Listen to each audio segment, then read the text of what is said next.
जेव्हा मानवाचा जन्म एक दैवी चमत्कार वाटायचा आणि तो दैवी चमत्कार घडवून आणणारी ती स्त्री होती, म्हणून ह्या स्त्री देवताचं प्राधान्य तुम्हाला देवराईमध्ये आढळून येतं.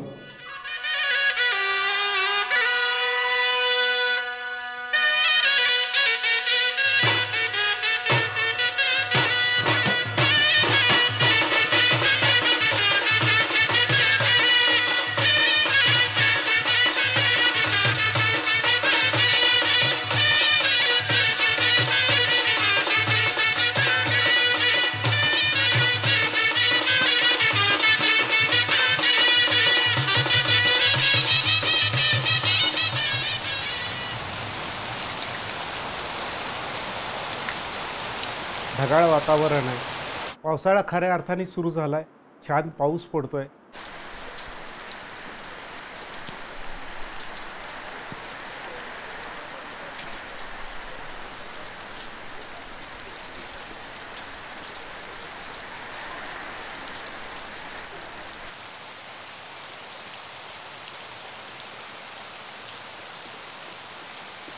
जमिनीत सगळ्या ठिकाणी पाणी आहे आणि अशा ठिकाणी आमचा सगळ्यांचा आवडीचा छंद असतो की भाताची लावणी सुरू झालेली असते.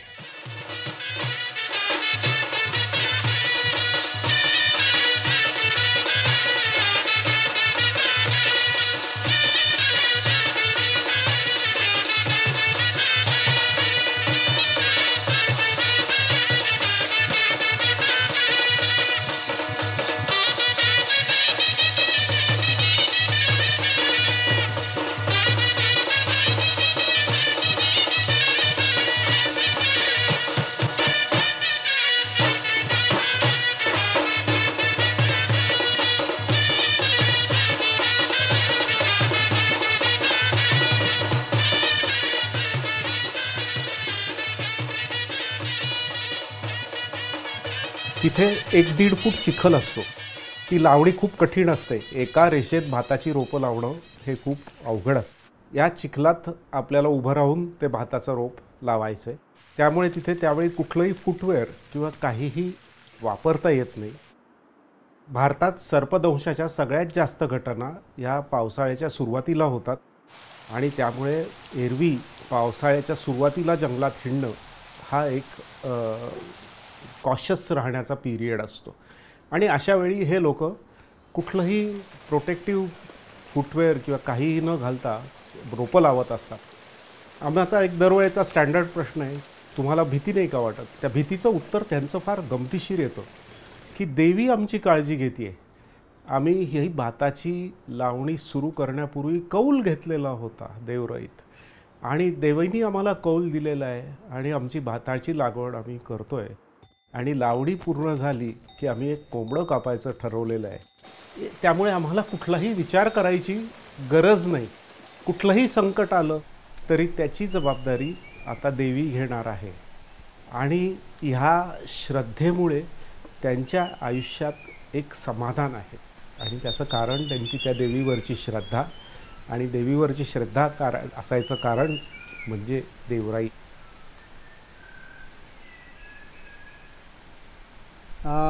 देवराई सगळ्या गावं मिळून आहे आणि लोक सगळी येतात इथं. झाडं तोडत नाही, कोण काय करत नाही, सगळा बंदोबस्त ठेवलेला असतो. म्हणजे पारंपरिक आहे राखलेली. जवळजवळ 6-7 पिढ्यापासून तसं ठेवलेली आहे ती की कुणी काय तोडायचं नाही, त्याच्यातलं काय नाही. जवळजवळ 22 एकरचं रान आहे ते.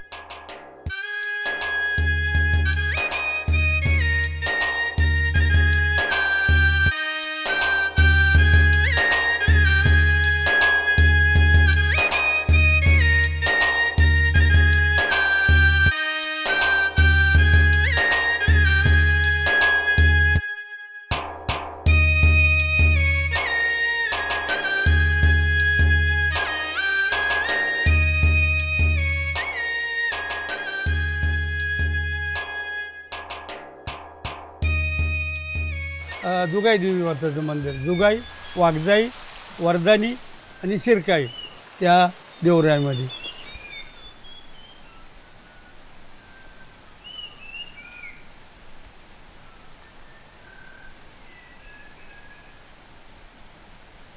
आणि नवरात्रामध्ये 9 दिवस तिथं देवीची प्रतिष्ठापना करून म्हणजे तिला कपडे वगैरे घालून दागदागिने घालून 9 दिवस विजयादशमीच्या दिवशी आम्ही तिथून घरी येतो. आणि तो दिवा जो लावलेला असतो तो 9 दिवस दिवा तो बंद करायचा नाही.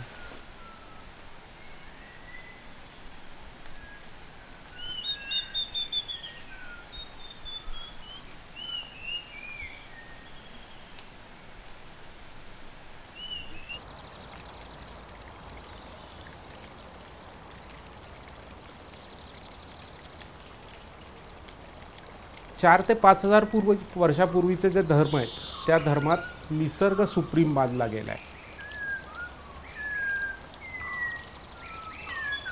नंतर जे आलेले धर्म आहेत 2,500 ते 3,000 वर्षापूर्वीपासून त्या धर्मांमध्ये मानवाला प्राधान्य दिलं गेलेलं आहे आणि निसर्ग हा दुय्यम स्थानी मानलेला आहे.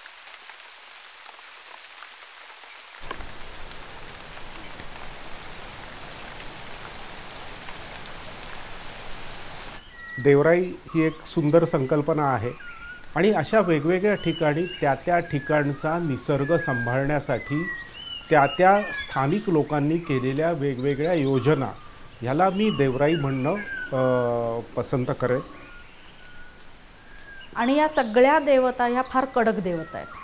म्हणजे ह्यांचं काही झालं की तुम्हाला साधे उपाय नाहीच आहे. तुमचा हात गळून पडेल, घरातल्या कोणाला तरी आजारपण येईल, म्हणजे अशा प्रकारचे काही ना काहीतरी त्याच्याशी निगडीत व्यवस्था आहेत की जेणेकरून समाज हे पाळत राहील.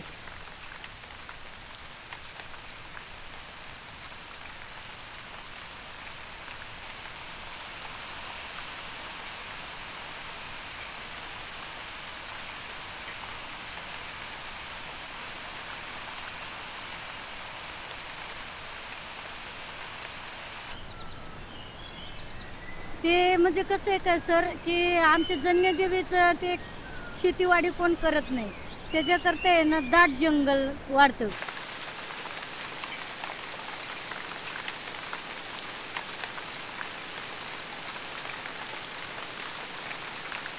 आम्ही सुद्धा त्या जंगलात जायला आणि यायला घाबरतो, भीती वाटते मला, तरी पण मी तशी पण येतेच.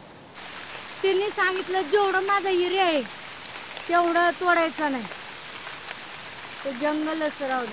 आणि तुम्हाला सांगू का, उन्हाळी दिवस जरी असलं ना मे महिन्याचं, तरी त्याच्यामध्ये आतमध्ये बसलं ना अजिबात ऊन नाही, तहान नाही, काही नाही लागत, एकदम शांत असतं.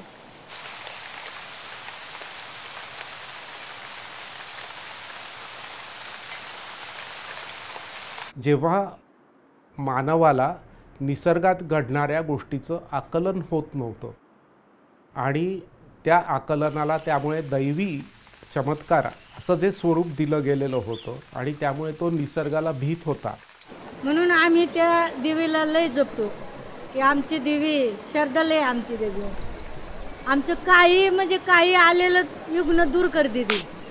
बस एवढंच आम्हाला पाहिजे, दुसरं बाकी काही नाही.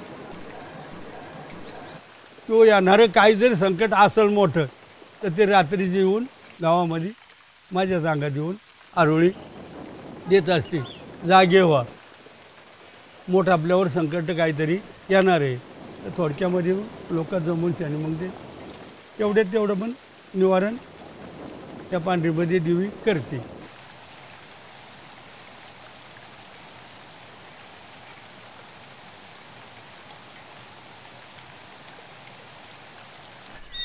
देवराई ही संकल्पना भीतीवर आधारित आहे. देवराई ही संकल्पना श्रद्धेवर आधारित आहे आणि ही श्रद्धा आणि भीती ही आमच्या फॉरेस्ट सिव्हिलायझेशनमध्ये आमच्या 4,000-5,000 वर्षापूर्वीच्या धर्मात जी इनग्रेंड आहे, त्या संस्कृतीमध्ये जी अजूनही इनग्रेंड आहे.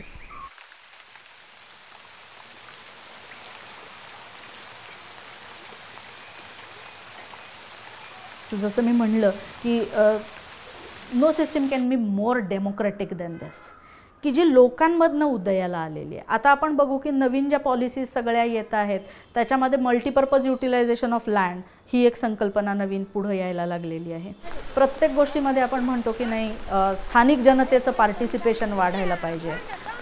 म्हणजे कायदा हळूहळू परत ह्याच संकल्पनांकडे जाऊ बघतो आहे की ज्या संकल्पना वास्तवात समाजामध्ये होत्या.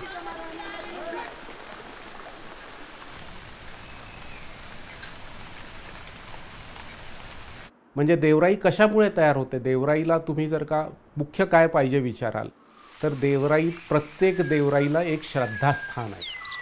श्रद्धास्थान नसेल तर ती देवराई असू शकत नाही. दुसरी गोष्ट, त्या प्रत्येक देवराईला सोशल फेन्सिंग आहे.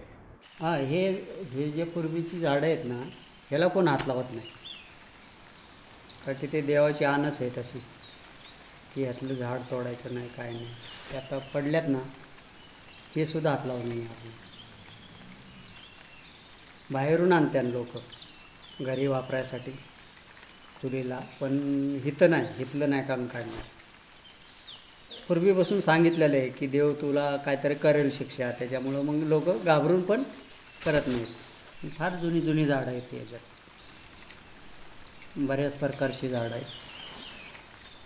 एक आला होता पुण्यात, त्याला 140 वनस्पती सापडले होते.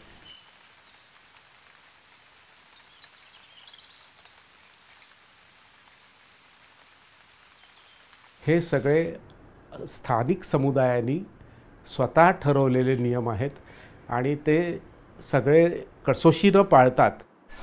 आता हे झाड बघू शकता तुम्ही, हे जवळपास 300-350 वर्षापूर्वीचं वाटते बघून तरी.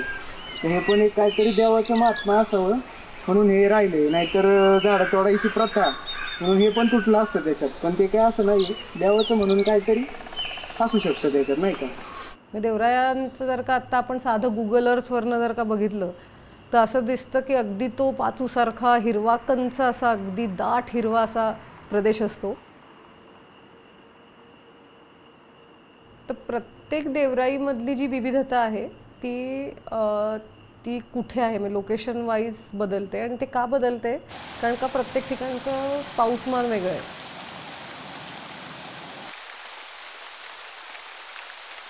म्हणजे बारटे, घिसर आणि माणगाव ह्या तिन्ही देवराया ज्या आहेत त्या काही अंशी वेगवेगळ्या पाऊसमानाच्या प्रदेशात आहे. म्हणजे आपल्याकडे जर का वेस्टर्न घाट्स बघितले तर ह्या सगळ्या कुठल्या ना कुठल्या धरणाच्या कॅचमेंटमध्ये आहेत.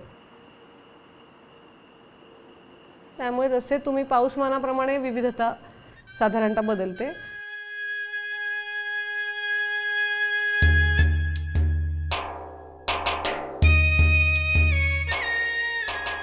आणि ती विविधता बदलत असल्याने, मातीतला ओलावा बदलत असल्याने जिथे तुम्हाला म्हणून माणगावमध्ये मग जळवा दिसतात.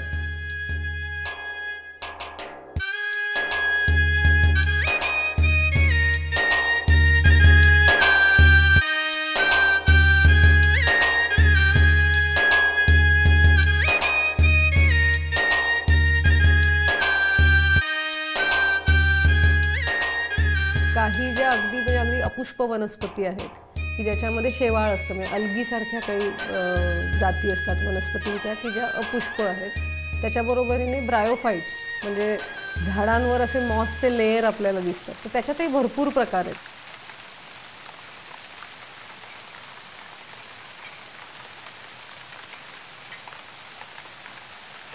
तर ते सगळे प्रकार त्या स्पेशल मायक्रो क्लायमेटमुळे आपल्याला कुठल्याही एका देवराईमध्ये दिसू शकतं. त्याच्यावर आपल्याकडे खूप कमी रिसर्च झाला आहे, पण डायव्हर्सिटी त्याच्यामध्ये मात्र खूप मोठ्या प्रमाणामध्ये दिसते. आणि मुख्य जिथे ओलावा जास्त असतो, खूप जास्त भरलेली असतात ओलाव्याने ही जंगलं, तिथेही डायव्हर्सिटी जास्त दिसते. मोठे महावेल आहेत की जे स्पेशल आहेत, म्हणजे एंटाडा आहे, वाटोळी आहे, असे काही वेल आहेत. बरोबरीने रानजायफळ, गुळूम, फणसाडा ही काही झाडं आहेत की जी परत एकदा तुम्हाला देवरायाच्या बाहेर दिसत नाही, ती त्या देवरायांमध्येच दिसतात. की इतकी अप्रतिम इथे जैवविविधता आहे.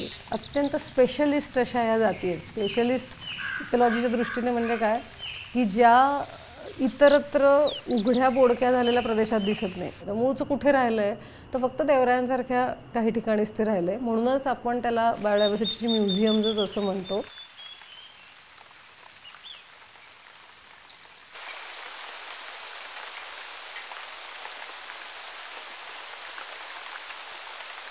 देवराई खरं म्हणजे कुठल्याच प्रकारच्या कायद्याच्या ब्रॅकेटमध्ये आजपर्यंत बसवलीच गेलेली नाही आहे. कारण देवराई ही संकल्पना समाजानं निर्माण केलेली आहे, समाजानं आजपर्यंत सांभाळलेली आहे आणि समाजाच्या एकत्रित निर्णयातनं त्याचा वापर झालेला आहे.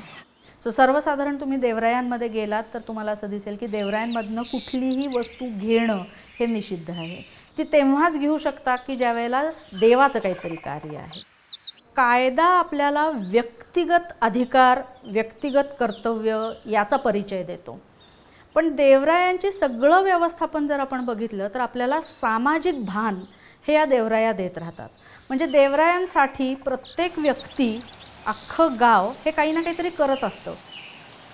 देवराई ही संकल्पना खूप जुनी संकल्पना आहे आणि कायद्यानं त्याचं रेकग्निशन करणे आणि मग आता त्यांनी कायद्याच्या प्रमाणे त्यांची मॅनेजमेंट करणे ही फार अलीकडची संकल्पना आहे. सो कधीकधी मला कायद्यातला अभ्यासक म्हणून असं वाटतं की वास्तवात कायद्यानं यांची नोंद घ्यायला पाहिजे की कशा प्रकारे ही मॅनेजमेंट त्यांनी केली, सगळा गाव त्याच्यासाठी कसा काय उभा राहू शकतो, एक मतानं एक विचारांनी तो सगळा भाग ते कसा काय मेंटेन करतात आणि याचे पडसाद कायद्यात कसे आणता येतील.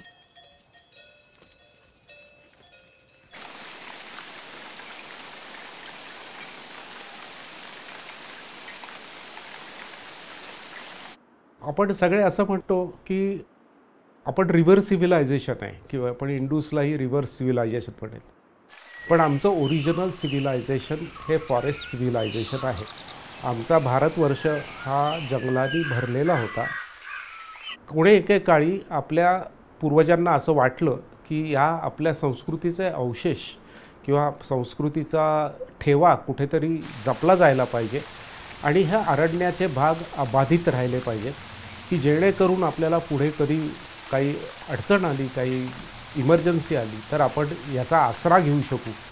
आणि त्या दृष्टिकोनातून हे परंपरा देवराई ही निर्माण कशी झाली तर ही परंपरा देवराई निर्माण व्हायचं कारण ही त्या अरण्य संस्कृतीतल्या माणसाची अरण्यावर असलेली श्रद्धा.